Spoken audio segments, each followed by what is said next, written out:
Hi friends, central கவர்மெண்ட்டால் கொண்டு வரப்பட்டுள்ள delimitation அப்படின்னா என்ன?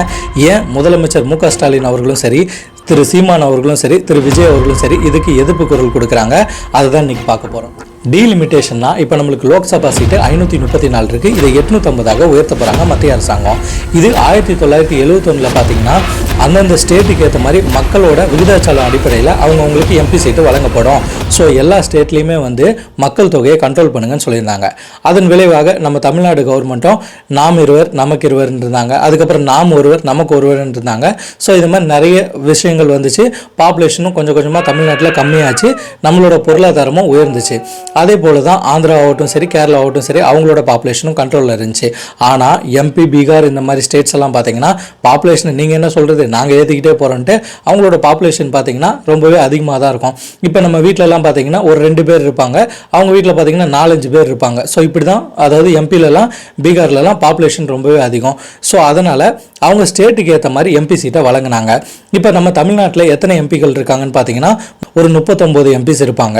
ஸோ இப்போ 50% நம்மளுக்கு ஏற்றுனாங்கன்னா நம்மளுக்கு ஒரு 50 சீட்டாகவும் இல்லை 51 சீட்டாக மாற்றப்படலாம். இதே வடநாட்டில் பார்த்தீங்கன்னா 80 எம்பி இருக்காங்கன்னா அவங்க 120 எம்பியாக மாற்றப்படலாம். ஸோ இதனால் என்ன ஆகும், அதாவது மத்திய அரசாங்கம் ஒரு சட்டத்தை ஏற்றுதுன்னா அது மெஜாரிட்டியான எம்பிகள் கிட்ட ஓகேவா ஆயிடுச்சுன்னா அதை டைரெக்டாக அமுல்படுத்திடுவாங்க. நம்மளோட எம்பிகளுக்கெல்லாம் பவர் கம்மியாக இருக்கும், அதாவது நம்மளோட வாய்ஸை அதிகப்படியாக ரைஸ் பண்ண முடியாமல் போயிடும். ஸோ அதனால தான் ஸ்டாலின் அவர்களாகட்டும் சரி, விஜய் அவர்களாகட்டும் சரி, சீமான் அவர்களாகட்டும் சரி, நிறைய அரசியல் விமர்சகர்களும் இதுக்கு எதிர்ப்பாக குரல் கொடுத்துட்டு இருக்காங்க. இப்போ உதாரணத்துக்கு ஒரு சின்ன எக்ஸாம்பிளாக ஒரு குட்டி ஸ்டோரியாக பார்த்தோம்னா, இப்போ மத்திய அரசாங்கம் நம்மளுக்கு இந்த 50% ஏற்றி, அதாவது ஒரு 50 சீட்டோ 51 சீட்டோ கொடுத்துட்டாங்க. இதே நார்த் சைடில் பார்த்தீங்கன்னா அவங்களுக்கு ஒரு 120 சீட்டாக கொடுத்துட்டாங்கன்னு வச்சுக்கோங்க. இப்போ எந்த சட்டம் வந்தாலும் அவங்களுக்கு தான் ஃபர்ஸ்ட் ப்ரையாரிட்டி வரப்போகுது. நம்மளோட எம்பிகளே எதுவும் எதிர்வாதம் செஞ்சாலும் சரி, அவங்க மெஜாரிட்டியாக இருக்கிறதுனால அதை பெருசாக பொருட்படுத்த மாட்டாங்க. இப்போ ஒரு குட்டி ஸ்டோரின்னு பார்த்தோம்னா, அதாவது இங்கேருந்து சென்னையிலேருந்து நம்ம திருநெல்வேலி போகலாம். திருநெல்வேலிக்கு முன்னாடி பார்த்தீங்கன்னா ஒரு ஊர் இருக்குது, அதுதான் வாஞ்சி மணியாச்சி. இந்த வாஞ்சி மணியாச்சியில் பார்த்தீங்கன்னா கோவிடுக்கு முன்னாடி ஏராளமான ட்ரெயின்கள் நின்று போச்சு. இப்போ கோவிடுக்கு அப்புறம் பார்த்தீங்கன்னா எந்த ட்ரெயினுமே ஸ்டாப் பண்ணுறது கிடையாது. ஸோ அந்த வாழ்கிற மக்கள், அந்த ஊரில் வாழ்கிற மக்கள்லாம் இப்போ திருநெல்வேலி போயிட்டு தான் சுமார் ஒரு 30 கிலோமீட்டர் அந்த ஊருக்கே வந்துக்கிட்டு இருக்காங்க. ஏன் இதை ஒரு ஸ்டோரியாக பார்க்குறோன்னா, அதாவது இப்போ திருநெல்வேலி போயிட்டு அங்கேருந்து பஸ் பிடிச்சி அவங்க ஊர்களுக்கு வராங்க. அதிலே அவங்களுக்கு ஒரு 3 ஹவர் வேஸ்ட் ஆகுது டைமு.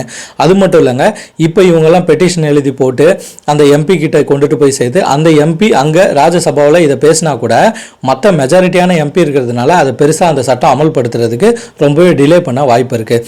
அது மட்டும் இல்லைங்க, நம்ம சென்னையிலே ஒரு விஷயம் நடந்துட்டுருக்கு.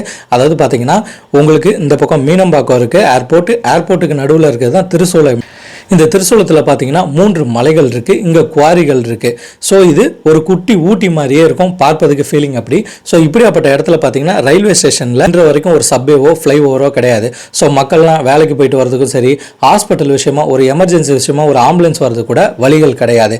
கேட்டு திறந்தால் தான் அந்த பக்கம் போகணும், கேட்டு மூடிடுச்சுன்னா அந்த பக்கமே நின்றுட்டு இருக்கணும். அது மணிக்கணக்கில் மக்கள் நின்றுட்டு கஷ்டப்பட்டுட்டு தான் வராங்க. ஸோ இது மாதிரி விஷயங்களை நம்மளோட எம்பி அங்கே ராஜ்யசபாவில் எடுத்துரைச்சாலும் மற்ற எம்பிகள்லாம் இதை பெருசாக பொருட்படுத்த மாட்டாங்க. ஸோ இந்த விஷயங்களால் நம்மளுக்கு கிடைக்க வேண்டியவை கிடைக்காமலே போயிடும். ஸோ இதனால தான் நிறைய பேர் இதுக்கு எதிர்ப்பாக குரல் கொடுத்துட்டு இருக்காங்க. ஸோ ஓகே நண்பர்களே, பார்த்துட்டு இருக்க நீங்கள் சொல்லுங்கள், டீலிமிட்டேஷன் நம்ம ஊருக்கு தேவையா? இது வந்துச்சுன்னா நம்ம என்னென்னலாம் பாதிப்பு ஏற்படுத்தும், இல்லை இது வரது நல்லதான்றது உங்களுக்கு தெரிஞ்ச விஷயங்களை நம்ம கமெண்ட் செக்ஷனில் மறக்காமல் போடுங்க. இதே போன்ற சமூகம் சார்ந்த செய்திகளை நம்ம சேனல் வாயிலாக தெரிஞ்சுக்கொள்வதற்கு இந்த மிதுன் ஸ்டோரி சேனலை ஷேர் பண்ணுங்கள், சப்ஸ்கிரைப் பண்ணுங்கள், லைக் பண்ணுங்கள். நீங்கள் பண்ணுற ஒவ்வொரு ஷேரு, சப்ஸ்கிரிப்ஷன், லைக்கில் மட்டும்தான் எனக்கு அடுத்தடுத்த வீடியோ போஸ்ட் பண்ணுறதுக்கு உந்துதலாக இருக்கின்றதை என்றைக்குமே மறந்துடாதீங்க. நான் உங்கள் மிதுன், அடுத்த காணொளியில் சந்திப்போம். பாய்.